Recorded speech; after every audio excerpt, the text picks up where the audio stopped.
Good morning students. Third year की इस class में हम लोग टॉपिक कर रहे थे। व्हाट्सएप ग्रुप में हमारा पुनर्जागरण चल रहा था और आज से क्योंकि क्लासेस जो हैं वो यूट्यूब पर ही कंटिन्यू रहेंगी, तो आपको यूट्यूब पर जो महिला महाविद्यालय का नाम से चैनल है उसको आप लोग देखें और रेगुलर क्लासेस अपनी लें।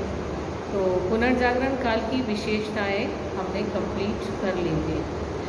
आज हम बात करते हैं विभिन्न क्षेत्रों में ये पुनर्जागरण देखने को मिलता है और उसमें एक प्रमुख क्षेत्र था साहित्य।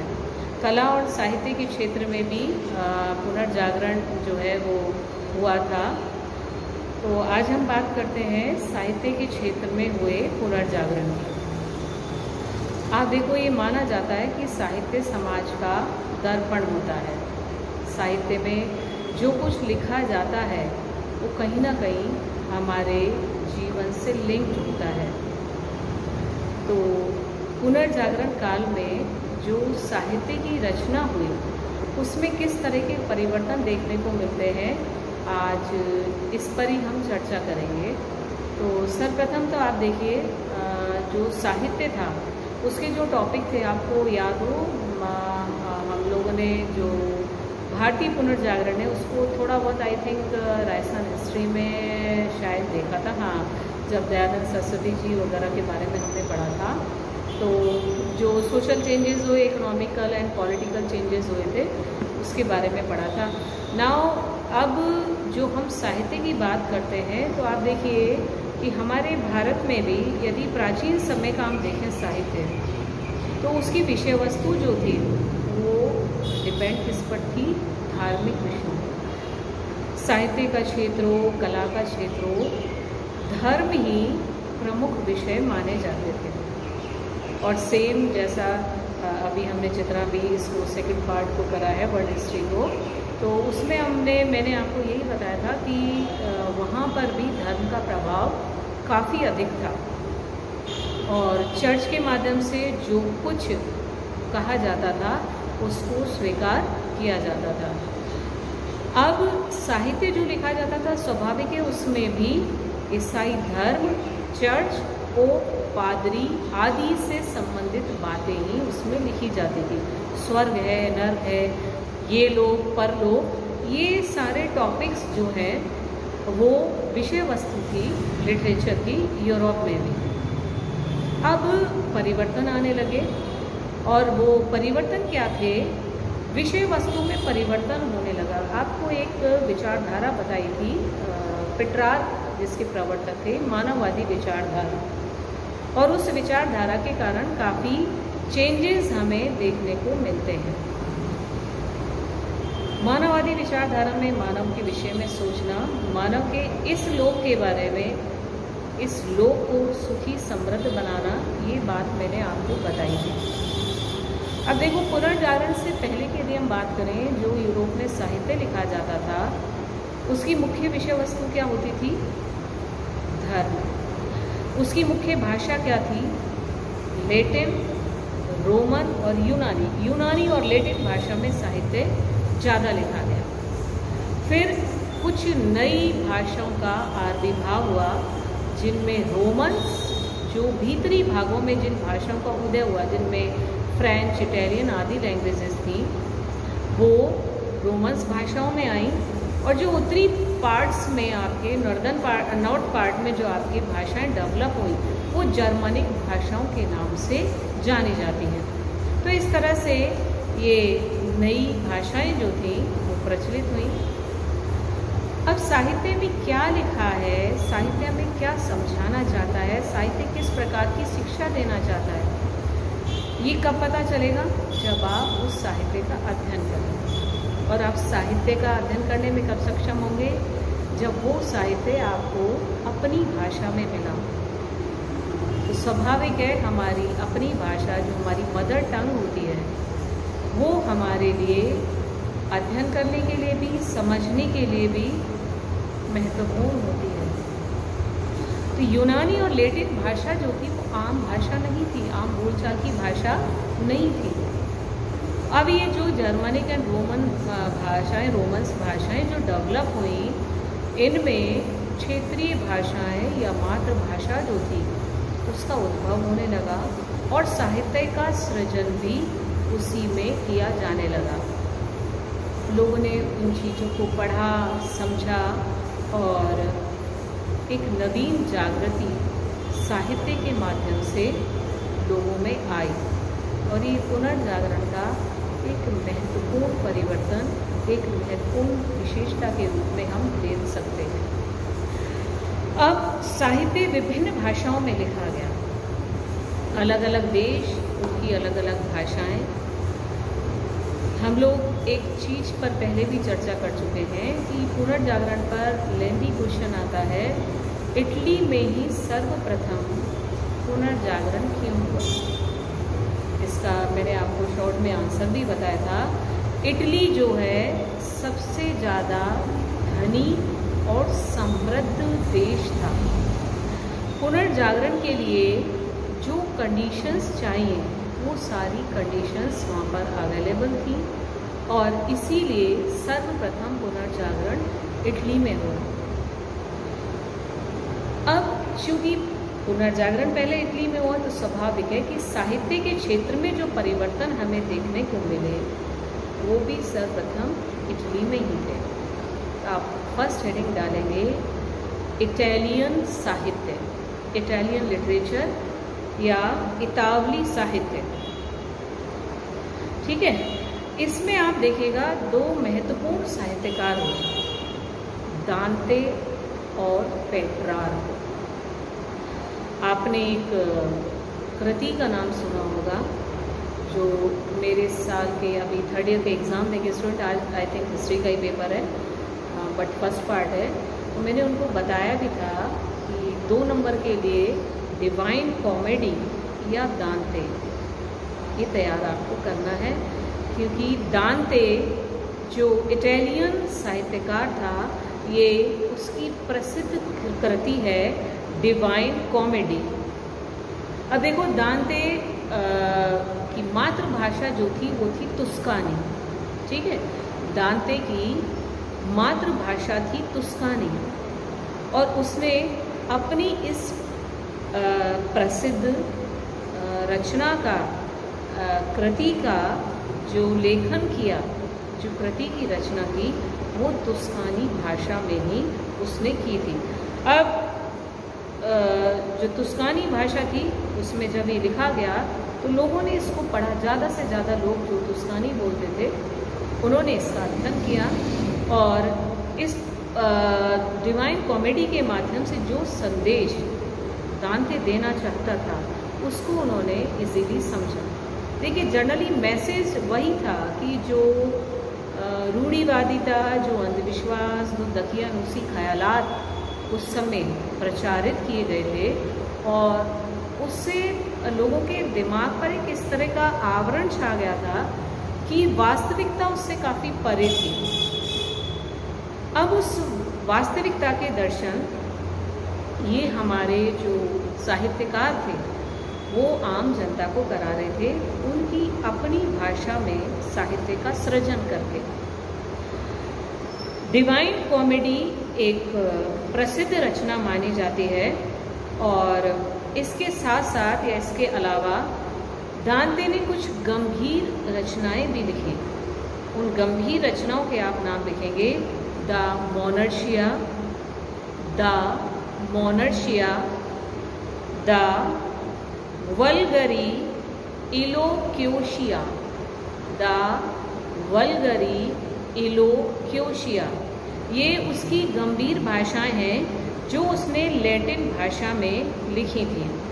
अब दोबारा एक बार बात करते हैं डिवाइन कॉमेडी की।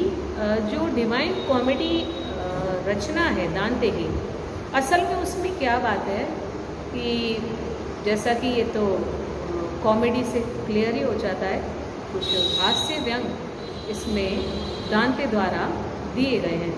अब उसमें आप देखेंगे कि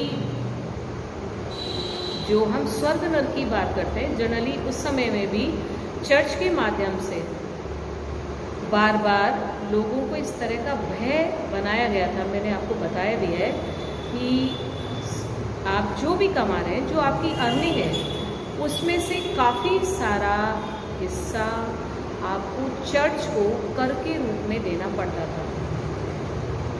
देखिए, धनी लोगों के लिए एक हिस्सा निकालना वो इजी होता है कि आप लाखों करोड़ों कमा रहे हैं और उसमें से कुछ परसेंट यदि आप टैक्स दे रहे हैं तो वो आप इजी गोइंग कर सकते हैं। लेकिन जो किसान हैं, मजदूर हैं, आज की तरह उस समय में भी लिमिटेड इनकम थी और उस लिमिटेड इनकम में से उन्हें काफ़ी सारा हिस्सा चर्च को देना होता था।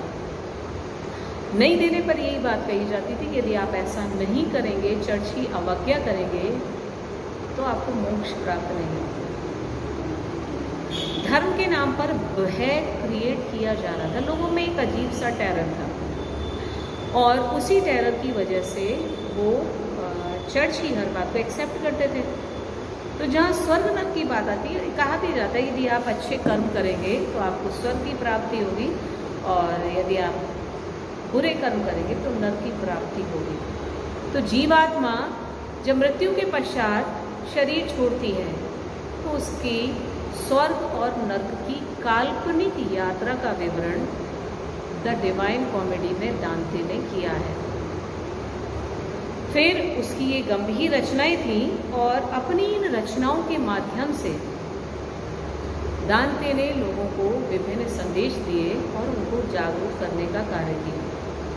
इसके बाद हम बात करते हैं पेट्रार्क की, जो मानववादी विचारक था, मानववाद विचारधारा का प्रवर्तक था और पुनर्जागरणकालीन साहित्य में पेट्रार्क की कृतियों का भी महत्वपूर्ण योगदान है। और इसमें आप देखिए, मानववाद पर अपनी इन कृतियों में उसने विशेष रूप से जोर दिया है। पेट्रार्क इटली के 5 प्रसिद्ध नगर थे जो काफ़ी समृद्ध थे और उनमें एक नगर था फ्लोरेंस। पेट्रार्क इटली के फ्लोरेंस नगर का निवासी था। कई बार 2 नंबर के क्वेश्चन में इसको पूछा जाता है। पेट्रार्क को जब दिया जाता है तो आप लिखेंगे उसमें पेट्रार्क मानववादी विचारधारा का प्रवर्तक था और इटली के फ्लोरेंस नगर का निवासी था।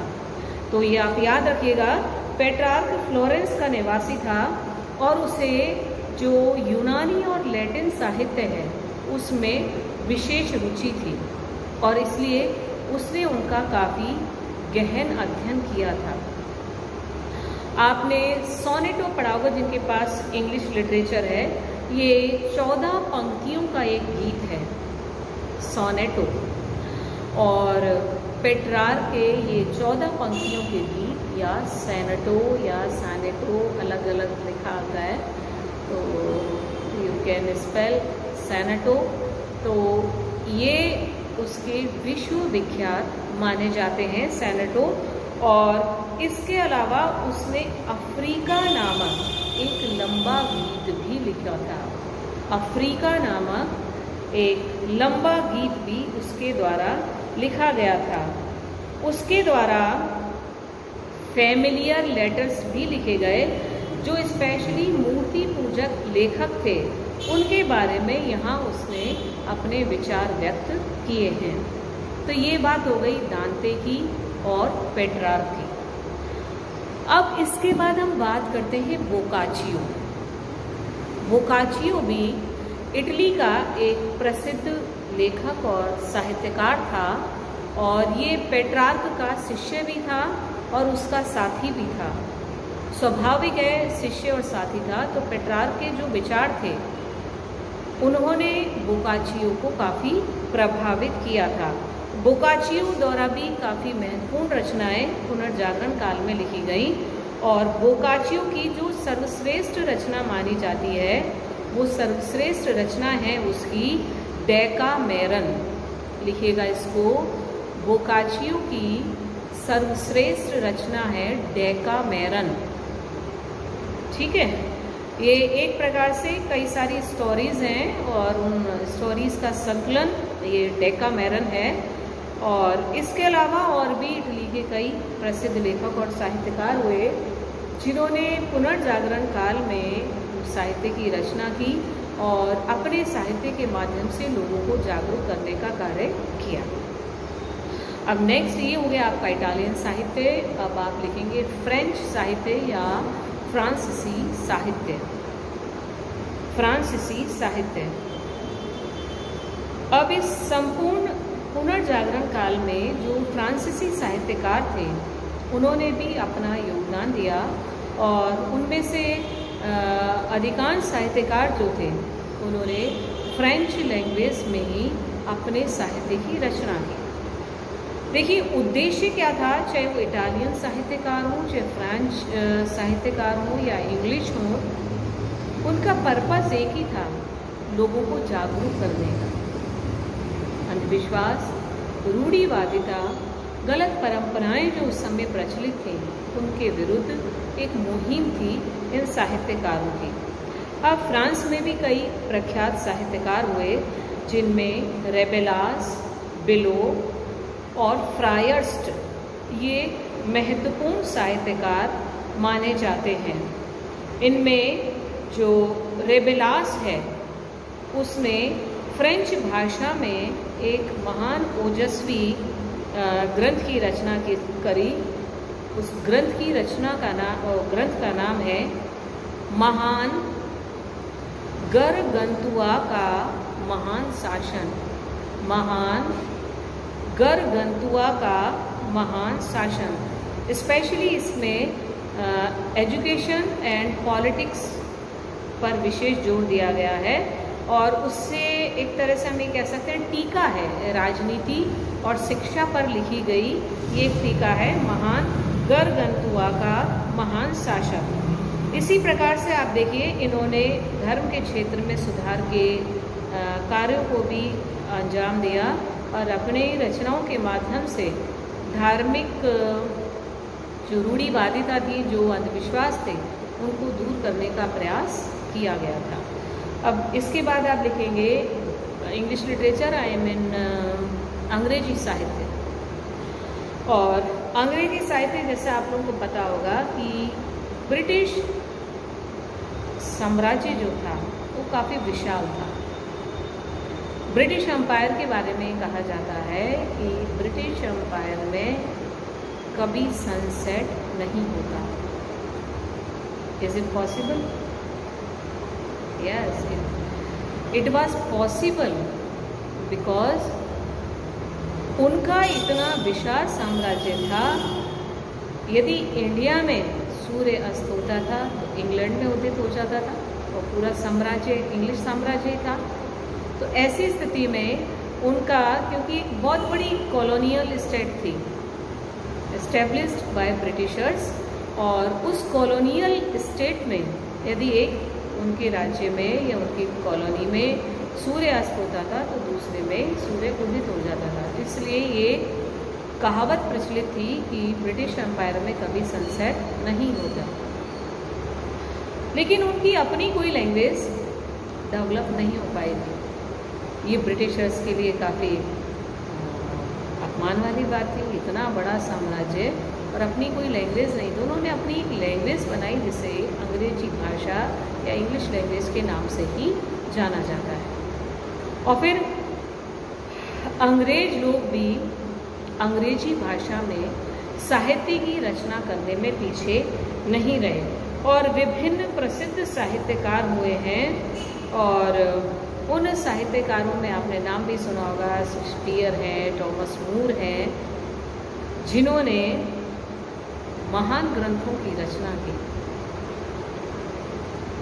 अंग्रेजी भाषा में विभिन्न साहित्य जो लिखा गया, एक तो आप लिखेंगे vision of Piers Plowman. Vision of Piers Plowman ये अंग्रेजी साहित्य की आरंभिक सर्वश्रेष्ठ रचना मानी जाती है। ये अंग्रेजी साहित्य की आरंभिक सर्वश्रेष्ठ रचना मानी जाती है। इसके बाद आप देखिए अगली प्रसिद्ध रचना है कैंटरबरी टेल्स। Canterbury tales. अंग्रेजी के महान कवि हुए हैं चौसर, उनकी ये रचना है कैंटरबरी टेल्स। इस रचना में चौसर ने कैंटरबरी की यात्रा पर निकले लोगों के वास्तविक गुण दोषों का बड़ा विनोदपूर्ण ढंग से वर्णन किया है। अपने इस कैंटरबरी टेल्स में उसने एक यात्रा का बड़ा मनोविनोदपूर्ण वर्णन किया है। इसके बाद आप शेक्सपियर को ले सकते हैं, जिन्होंने अनेक दुखांत और सुखांत रचनाएं लिखी। और थॉमस मूर हैं, उनके बारे में भी आप लिख सकते हैं। थॉमस मूर ने जिस ग्रंथ की रचना की, उस ग्रंथ प्रसिद्ध उनका जो ग्रंथ था उसका नाम है यूटोपिया। थॉमस मूर द्वारा यूटोपिया नामक प्रसिद्ध ग्रंथ की रचना की गई। यदि हम यूटोपिया शब्द को समझें तो यूटोपिया शब्द का जो शाब्दिक अर्थ है वो है कल्पित लोक। कल्पित लोक। अब देखिए कल्पित लोक है, जैसे हम सभी मानते हैं स्वर्ग नरक की बातें अधिकांश से की जाती हैं, और वो है या नहीं ये कल्पना है, क्योंकि वास्तविकता से सब परे हैं। मृत्यु के बाद क्या होता है क्या नहीं होता है, इनकी जानकारी सिर्फ हमें ग्रंथों से ही मिलती है।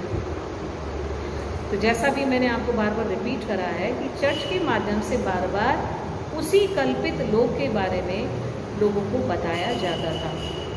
तो इसमें पूरी उस कल्पित लोक की चर्चा ही की गई है। इसके बाद एडवर्ड स्पेंसर हैं, वो भी अंग्रेजी के महान साहित्यकार थे, जिन्होंने फेयरी क्वीन नामक ग्रंथ की रचना की। एडवर्ड स्पेंसर, जिन्होंने फेयरी क्वीन नामक ग्रंथ की रचना की। फ्रांसिस बेकन, ये भी एक महान साहित्यकार होने के साथ साथ वकील भी थे और दरबारी अधिकारी भी थे। तो एक अच्छे निबंधकार के रूप में अंग्रेजी साहित्य जगत में इनकी पहचान बनी हुई है, और इन्होंने अनेक प्रकृति और भौतिक विज्ञानों से संबंधित सिद्धांतों का प्रतिपादन भी किया है। द एडवांसमेंट ऑफ लर्निंग इनकी कृति है। द एडवांसमेंट ऑफ लर्निंग इनकी कृति है, जिसमें इन्होंने अपने सिद्धांतों को, जो इनके विचार थे, जो इनके सिद्धांत थे, उनका प्रतिपादन किया है। और सबसे महत्वपूर्ण जो हैं वो हैं विलियम शेक्सपियर, अंग्रेजी साहित्य के विलियम शेक्सपियर, जिन्होंने अनेक दुखांत और सुखांत नाटक लिखे। इनमें आप देखिएगा जो उनके नाटक हैं ओथेलो, मैकबेथ, हैमलेट, ये उनके ऐतिहासिक नाटकों की श्रेणी में आते हैं। ऐतिहासिक नाटकों की श्रेणी में आते हैं। इसके अलावा उनका ट्वेल्थ नाइट और द टेम्पेस्ट, रोमियो जूलियट, ये उनका दुखांत नाटक है रोमियो जूलियट। तो ये उनकी प्रसिद्ध रचनाएं थी विलियम शेक्सपियर की, और भी काफ़ी रचनाओं का उन्होंने लेखन किया, कार्य किया, काफ़ी रचनाएं लिखी, काफ़ी कृतियां हैं उनकी। आप इनको और डिटेल में देख सकते हैं। और इस तरह से इटालियन, फ्रेंच आदि भाषाएं जो थी, इनके साथ साथ कई अन्य भाषाओं में भी साहित्य का सृजन किया गया था। आज की क्लास में इतना ही। अगली में हम लोग अगले टॉपिक के साथ मिलते हैं। ओके।